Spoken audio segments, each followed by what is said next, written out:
Hey guys, today I have a bit of an update for you regarding our scammer queen, Acacia Kersey. We have a lot to get through, so let's get right into it. So for a little while now, Twitter users have been speculating that Acacia is returning to the public internet. Truthfully, I've been watching and waiting to see what would actually happen, as many of us speculated she would return in the new year to her previous platforms, but nothing of note has happened besides her deleting several posts on her Instagram and changing some minor details of her page. Some Twitter users believe that she's archiving certain photos to arrange her feed in a more transitional way in order to come back to Instagram and rebrand with a different aesthetic. While I do think this is possible, I think she'll bleed her patrons dry until they get wise to the game and realize they are nothing but a piggy bank to her. On January 1st, the day that Patreon subscriptions happened, she lost 120 patrons, dropping from 425 to 305. She's steadily climbing back up with a current count of 322, but this income is not nearly what Acacia became accustomed to when she was on Instagram. There's also the issue of her continuously lazy Patreon content, but I urge you to go check out @Kaka's Patreon and @Acacia's content for those posts on Twitter. Then comes her TikTok acceptance spree. Many OT and other non-patrons had requested to follow her private TikTok account @BecomingComfort, which was supposed to be only accessed by her paying patrons. Now, we all know that Acacia has done a terrible job of actually accepting her patrons and allowing them to view the content that they pay for on Patreon, so I'm sure none of us were surprised to see a massive influx of requests be accepted.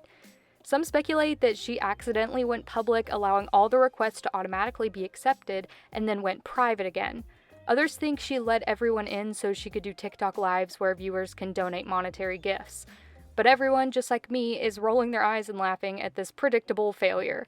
She is digging herself deeper and deeper by trying to keep us away from her content.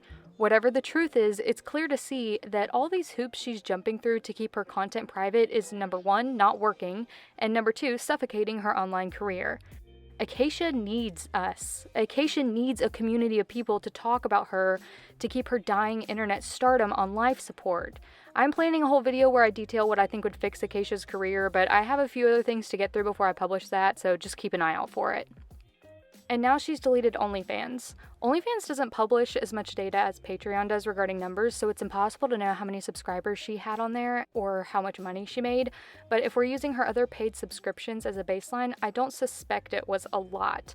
Truthfully, I'm not shocked to find out she's deleted her OnlyFans, as it was always just a cash grab to her. I've seen her postings on there, and honestly, she does a disservice to SWs by charging money for what she posts on there. They were, at best, Snapchat thirst traps, and it's indicative of her disregard for content creation as a whole. In every facet of her being, she would rather take a quick buck than create anything worth paying for. So, could this be an indication she's coming back to the public internet? Could it be that she means that she's pregnant when she says life changes? Maybe, we'll see. This tweet by Acacia's content actually sums it up perfectly, and I think this was a good decision for her. But until then, she got in a fight on TikTok. So now, after a lot of OT members were invited to join Acacia's private TikTok, the comments are rolling in. Some scooters here and there, as is tradition, but in the OT Discord lounge, Becoming Uncomfortable posted a series of screenshots depicting Acacia arguing with an account called Paint with Fee. So TikTok comments are a little awkward with the UI, so I'll try to keep them as organized as possible, but they may be out of order. Girl, why are you accepting people that aren't paying your Patreon? I thought this was exclusive content, shake my head. Why waste $8 if anyone can be here? Tell me. Acacia says, I urge anyone who doesn't feel comfortable with paying for whatever content I post, they definitely shouldn't. Do what feels best for you, girl. Gatto says, you even accepted OT users to this account before the people that are paying you. You barely post things on Patreon, OnlyFans, and here, and when you do, it's the bare minimum. I just feel sorry for the people that are wasting their money on you.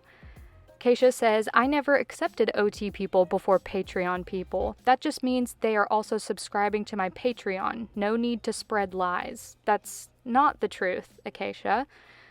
Gatto says, oh, but you did. How do you think we had access to your TikToks when you first opened it? Exactly. That's what I thought.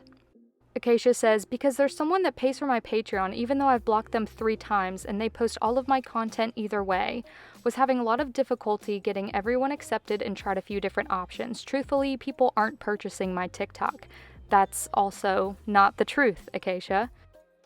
Sophie White says, why aren't you posting the videos on your Patreon? On your Patreon, you said you were using TikTok because you didn't like Patreon's video quality, so this is meant to be exclusive. Can you not find a way of upping the video quality on Patreon? Lots of other creators use it without a problem.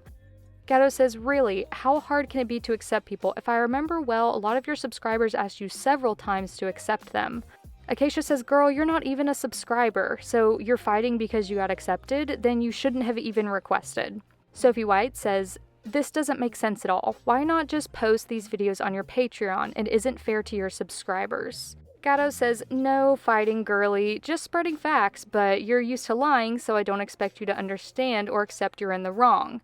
Acacia says, people are subscribed to Patreon, knowing this TikTok is exclusive to my Patreon, but unfortunately, we both know what happened there. Nice little shout out to OT, thank you.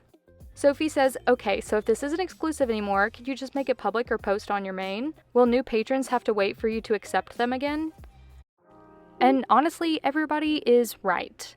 I said this from the beginning, having your subscribers pay on Patreon and then making them jump over to TikTok was always going to be a disaster because they can't even view it on the platform that they're paying to view the content on, and her acting like she didn't accept people that weren't patrons is untrue. She only has 322 patrons, but has over 1,000 TikTok followers, so it's just not the truth. She let in a bunch of people, potentially hoping that it would cause drama, and it did. So Acacia, here's your clown nose, you deserve it. So that's the update. I guess only time will tell if an Insta rebrand is in the works, but until then, stay scamming, stay gaslighting, stay stealing. You're watching this, baby? I know you are. I love you, and I appreciate you, and rock on.